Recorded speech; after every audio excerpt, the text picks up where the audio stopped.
Hi guys, welcome to economics class 21। So आज हम पढ़ेंगे नेशनलाइजेशन ऑफ बैंक्स के बारे में। इंडिया में कैसे बैंक्स का नेशनलाइजेशन हुआ, नेशनलाइजेशन के ऑब्जेक्टिव्स क्या थे, उसके क्या फ़ायदे हुए, क्या नुकसान हुए, क्या क्या फेलियर्स थे, उसके बारे में आज हम पढ़ेंगे। तो सबसे पहले जानते हैं why did we need nationalisation of banks. Okay, तो 90s 50s और 60s में देखा जा रहा था कि कुछ सेक्टर्स ऑफ इकोनॉमी जैसे स्मॉल सेक्टर्स होते हैं ना, एग्रीकल्चर, स्मॉल स्केल इंडस्ट्रीज, वो और वीकर सेक्शंस ऑफ सोसाइटी, उनको लोन नहीं मिल रहा था बैंकिंग सिस्टम से। ओके, वो सफ़र कर रहे थे, वो अपना काम नहीं कर पा रहे थे। फॉर एग्जांपल एग्रीकल्चर सेक्टर जो था उसको केवल 2.1% of the total credit issue होता था 1967 की अगर बात देखा जाए मार्च के महीने में। ओके, और इसी दूसरे तरफ जो इंडस्ट्रीज़ थे उनको 64% ऑफ द बैंक क्रेडिट मिलता था। तो ये तो एक तरीके से भेदभाव हुआ ना, क्योंकि कुछ सेक्टर्स को ज़्यादा पैसे बैंक दे रही है और कुछ सेक्टर्स को इग्नोर कर रही है। तो गवर्नमेंट ने सोचा कि हमें इस वजह से नेशनलाइजेशन करना चाहिए, क्योंकि सरकार कुछ ऑब्जेक्टिव्स मीट करना चाहती थी। ओके, सो तो it was by the government of India that it should impose certain control over these banks. Okay, क्योंकि तुम लोग केवल ये डिफरेंशिएट क्यों कर रहे हो। ओके, सो इस वजह से with objective to prevent monopolistic trend, मतलब कुछ इंडस्ट्रीज थी उनकी मोनोपोली थी, तो क्योंकि उनको लोन मिल जाता था आसानी से, तो उस मोनोपोली को कट करने के लिए, कर्व करने के लिए कॉन्सेंट्रेशन ऑफ इकोनॉमिक पावर, मतलब कुछ ही लोग हैं जिनके पास ज़्यादा पैसे हैं और बहुत सारे लोग हैं जो गरीब हैं। Okay, so concentration of economic power को भी हटाने के लिए, कुछ चुनिंदा लोगों के पास इकोनॉमिक पावर है उसको भी कंट्रोल करने के लिए, कर्व करने के लिए सरकार ने नेशनलाइजेशन का सोचा। Okay, so government also thought to stop the misuse of economic resources. Okay, so hence nationalisation was done for the basic goal of social control which was to achieve social ends, मतलब समाजवाद के लिए, मतलब जो पिछड़े वर्ग हैं समाज के अंदर, जैसे agriculture sectors, weaker sections of society, उनको भी लोन मिलना चाहिए। इस पे सरकार ने काम करना चाहा, इस वजह से मोनोपोली को कर्व करना चाहा और नेशनलाइजेशन ऑफ बैंक्स किया गया। ओके, सो ऑब्जेक्टिव्स क्या थे, मतलब और नेशनलाइजेशन के कुछ ऑब्जेक्टिव्स देख लेते हैं। सो it aimed to mobilize the savings of the people to maximum extent possible and to use them for productive purpose। मतलब बहुत सारे लोग हैं जो बिजनेस करना चाहते हैं, छोटे लेवल पे बिजनेस करना चाहते हैं, एग्रीकल्चर जो फार्मर्स हैं वो अपनी मतलब खेती करना चाहते हैं अच्छे से, तो उसकी वजह से भी, उसके लिए भी उनको लोन की ज़रूरत है। तो ये सब प्रोडक्टिव पर्पस है, तो इसके लिए लोन मिलना चाहिए, मोबिलाइज होना चाहिए। ओके, ये एक इसका ऑब्जेक्टिव था। और सेकंड ऑब्जेक्टिव है कि ensure that the banking operations are guided by largest social purpose rather than commercial purpose. मतलब इंडस्ट्रीज को बैंक लोन दे दिया करते थे, इंटरेस्ट कमा लेते थे और वीकर सेक्शंस को देखते भी नहीं थे। तो कुछ हमेशा प्रॉफिट नहीं देखना चाहिए बैंक्स को, कमर्शियल पर्पस नहीं देखना चाहिए, कुछ सोशल पर्पस, सोसाइटी के लिए भी कुछ देखना चाहिए। तो ये सरकार ने सोचा, इस वजह से थोड़ा क्लोज पब्लिक रेगुलेशन लेके आए, नेशनलाइजेशन लेके आए। तीसरा ऑब्जेक्टिव था कि जो बैंक्स की क्रेडिट नीड्स हैं, मतलब जो प्राइवेट सेक्टर की क्रेडिट नीड्स हैं, जो स्मॉल सेक्टर्स हैं जैसे ट्रेड जो कर रहे हैं, स्मॉल और बिग बिजनेसेस हैं, उनके क्रेडिट नीड्स को मीट किया जाए, इसकी वजह से बैंक्स को काम करना चाहिए। ओके, सो इन सब वर्गों के लिए बैंक्स को काम करना चाहिए। तो ये भी एक ऑब्जेक्टिव था नेशनलाइजेशन का। चौथा ऑब्जेक्टिव था कि ensure that the needs of the all sectors like agriculture, small scale industries, self employed, कुछ प्रोफेशनल्स होते हैं। जैसे आप देखेंगे कि हमारे देश में नौकरियों की बहुत कमी है। ओके, सो ज़्यादातर लोग को आप देखेंगे सेल्फ एम्प्लॉयड है, तो उनके भी नीड्स को मीट करने के लिए बैंक से लोन उनको मिलना चाहिए। तो ये भी एक ऑब्जेक्टिव था नेशनलाइजेशन का।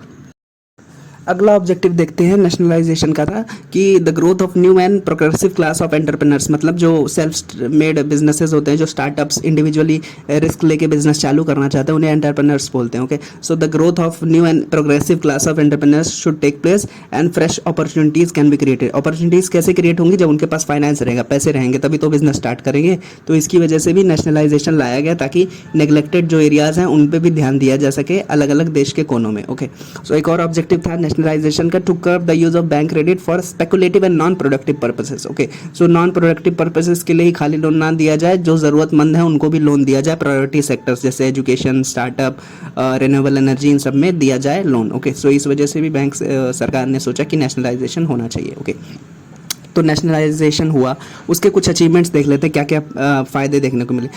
Most of the social objective set as priority were met, मतलब जो भी हमारे सरकार की प्रायोरिटीज़ थी, सोशल ऑब्जेक्टिव्स थे, उस बहुत सारे ऑब्जेक्टिव्स मीट हुए। एग्रीकल्चर सेक्टर को लोन मिला, प्रायोरिटी सेक्टर्स के जो लोग थे उनको लोन मिला, वीकर सेक्शन, स्मॉल बिजनेसेस को लोन मिला, वो अपना काम कर पाए, तो एक ऑब्जेक्टिव मीट हुआ। Okay, so bank deposits increase significantly, मतलब जो लोग बिजनेस करेंगे तो वो पैसे कमाएंगे तो बैंक्स में ही जमा करेंगे ना, तो bank deposits increase significantly. Branches of banks in rural areas areas also increase substantially, क्योंकि रूरल एरियाज में भी बिजनेस स्टार्ट हो गया है। ओके, सरकार ने नेशनलाइजेशन कर दिया है, तो प्राइवेट सेक्टर्स मतलब जो स्मॉल सेक्टर्स हैं, वीकर सेक्शंस है, वो भी बिजनेस चालू कर रहे हैं। तो इस वजह से बैंक्स जो और भी बैंक्स थे उनको बिजनेस दिखा इस एरिया में, रूरल एरियाज में भी हम स्टार्ट कर सकते हैं, क्योंकि लोगों के पास अब पैसे आ गए हैं। ओके, सो बैंक में जमा करेंगे, बैंक से ट्रांजेक्शन करेंगे, तो इस वजह से रूरल एरियाज में भी branches of banks in rural areas also increase substantially. तो बैंक्स को भी फायदा दिखा, इस वजह से बहुत सारे बैंक्स रूरल एरियाज में आ गए। Okay, so loans to priority sectors of economy increase by more than 40%। जहाँ पे हम पहले देखते थे कि 2% ही खाली लोन मिल पाता था बैंक क्रेडिट का, अभी देख रहे हैं कि